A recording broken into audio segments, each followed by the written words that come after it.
Hello, I'm Colonel Lauren Erickson of the Department of Defense Global Emerging Infections Surveillance and Response System, also known as GEIS. Our mission is to detect, monitor, and respond to infectious diseases that threaten our military personnel and their families. We're actively monitoring cases of influenza around the world. By now, most of you have heard about avian influenza or bird flu, and that it might be the source of the next influenza pandemic. Pandemic flu is actually a term for a new flu virus that is very contagious among people and can spread quickly, causing large outbreaks around the world. Many scientists agree that an influenza pandemic is likely to occur in the foreseeable future. This video will describe how an influenza pandemic could affect you and help you with your preparations. Let's begin by explaining the differences between seasonal, pandemic, and avian flu. The seasonal flu is what we commonly refer to as the flu. It is called seasonal flu because more people typically get sick during the winter months. There are many strains of seasonal flu. They all cause a respiratory illness that can be spread to other people by coughing, sneezing, and touching contaminated surfaces. Many people, especially the very young and old, do get sick, and 36,000 people die each year from seasonal flu. But most people who get sick fully recover. Getting a flu shot or flu mist each year is your best protection against seasonal flu. A pandemic flu is a much more devastating event than an outbreak of the seasonal flu.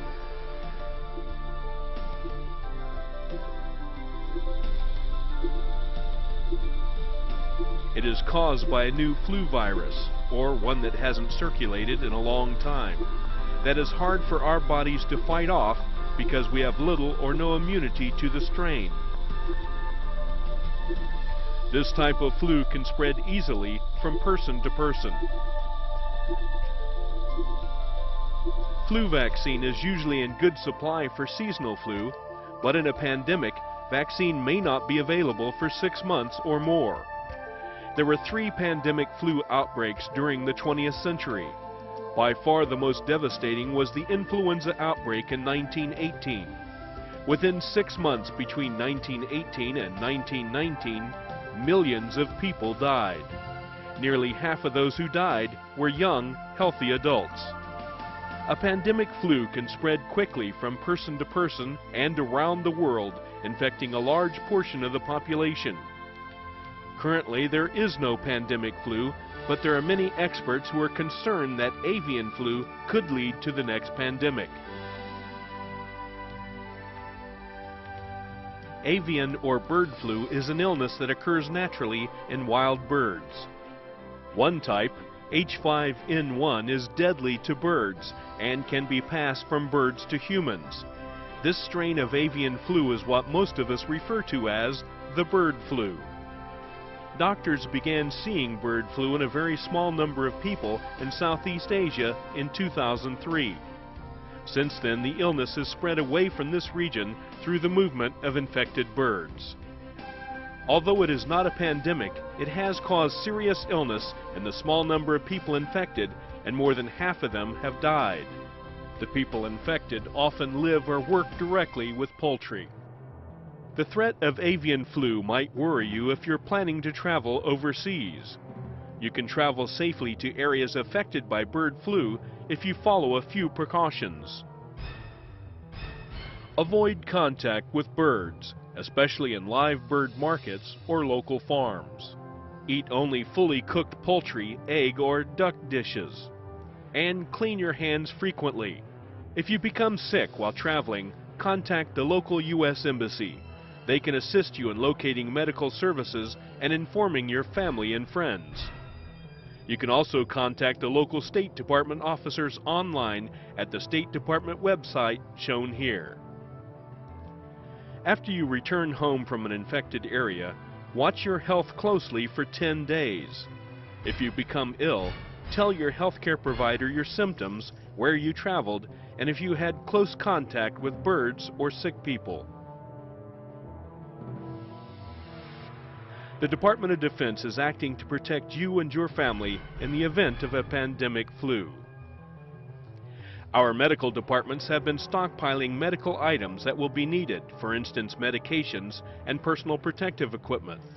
Early detection of a pandemic flu is important because the sooner our public health experts realize there is a problem, the sooner they can identify the proper vaccine and take action to control the spread of the illness. The Department of Defense Global Emerging Infections System, or GEIS, has some 80 sites around the world to detect and track outbreaks of influenza. The efforts that DoD is taking will be invaluable in the event of a pandemic flu, but you cannot rely on these preparations alone to protect yourself and your family. Planning and preparing for a pandemic illness is everyone's responsibility. During a severe pandemic flu, up to 1/2 of the community could be sick and unable to work. This could disrupt virtually every aspect of daily life for up to 12 weeks. You need to start thinking about what you will do if the services you depend on are not available. Imagine the effects on your family and community if hospitals are overflowing, if schools, banks, and post offices are closed, if services such as telephone, water, and power are disrupted. Stores may close or have limited supplies. You may not even be able to rely on public transportation. Consider that the ability to travel, even by car if there are fuel shortages, may be limited.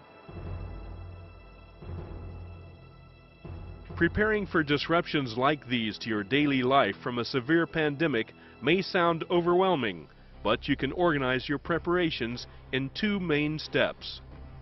Step number 1. Visit the pandemicflu.gov website. The website is full of information on avian and pandemic influenza and provides planning checklists to help you put together your own emergency kit.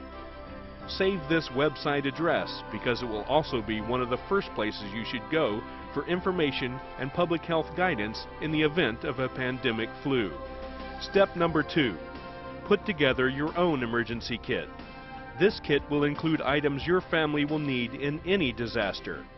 You need at least 2 weeks of food, water, and medicines in your home in the event of an emergency. You should also have a flashlight, batteries, and radio. These items need to be stored together, and everyone in your home needs to know where to find them. It is also important that your kit include personal and medical information. The checklist from pandemicflu.gov is a good starting point for medical information your family might need in an emergency. Be sure to include who to call within your chain of command in the event of any type of disaster. The American Red Cross website, www.redcross.org, also has information on general disaster preparedness. Make sure you keep all of your supplies and personal information up to date so it will be ready when you need it. The best way to stop the spread of flu is to minimize close contact with the sick. When a pandemic flu hits, it will be imperative that sick people stay home and that healthy people who are not needed to care for the sick go to work. If we all stay home out of fear of catching the flu, then critical services in this country will stop. During a pandemic, people may go to hospitals because they suspect they are sick with the flu. To prevent overload on our medical resources and to protect yourself from exposure to other sick people, only go to the hospital if you or one of your loved ones becomes very ill and needs medical assistance. Good personal hygiene is key to preventing the spread of flu germs. Always cough or sneeze into your sleeve or a tissue and throw the tissue in the wastebasket. Clean your hands often, and especially after coughing, sneezing, or using the bathroom, and before eating. Use soap and water or an alcohol-based cleaner. You may be asked to wear a mask to protect others. If the situation becomes serious, local authorities may use social distancing to prevent the spread of influenza. Schools, shopping malls, movie theaters, and other places where large groups of people gather may be closed. Two other actions that public health authorities may take during a pandemic are isolation and quarantine. Basically, isolation is the separation of sick people from healthy people, and quarantine is the separation of healthy people who have been exposed to the flu from those who have not. Take time to learn more about influenza. There are many products and websites available. Last but not least, stay up to date with the latest recommendations from public health experts. They will rely on the media, television, radio, newspaper, and the internet to deliver information that we will all need to follow to help contain the spread of the illness. The Department of Defense will be using the DoD Watchboard website to update military personnel on pandemic influenza. You've now learned about pandemic flu and how to prepare for it. By following the advice given in this video, you'll be ready to help control the spread of the illness and care for yourself and your family when the next influenza pandemic strikes. Visit the DoD Pandemic Influenza Watchboard now to learn more about influenza and to start working on your personal emergency kit. Remember, it's everyone's responsibility to plan and prepare for an influenza pandemic.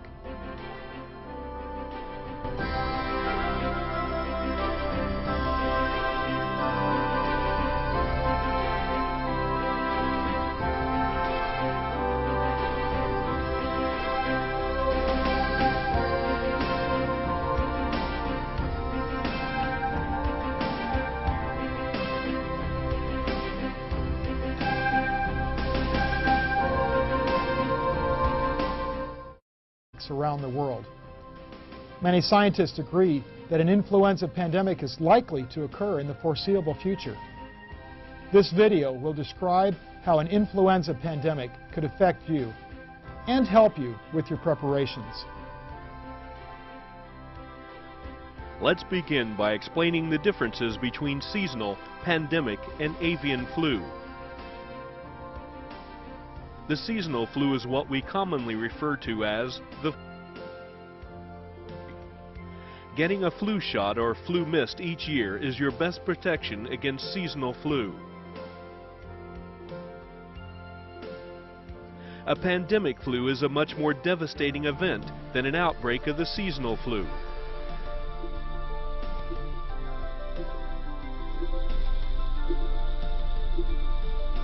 It is caused by a new flu virus, or one that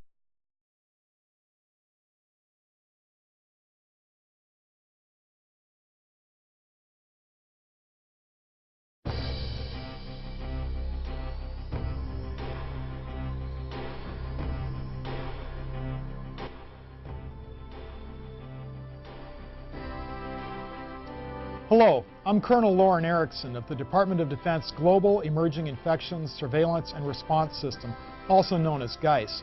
Flu. It is called seasonal flu because more people typically get sick during the winter months. There are many strains of seasonal flu. They all cause a respiratory illness that can be spread to other people by coughing, sneezing, and touching contaminated surfaces. Many people, especially the very young and old, do get sick, and 36,000 people die each year from seasonal flu. But most people who get sick fully recover. Our mission is to detect, monitor, and respond to infectious diseases that threaten our military personnel and their families. We're actively monitoring cases of influenza around the world. By now, most of you have heard about avian influenza or bird flu, and that it might be the source of the next influenza pandemic. Pandemic flu is actually a term for a new flu virus that is very contagious among people and can spread quickly, causing large outbreaks.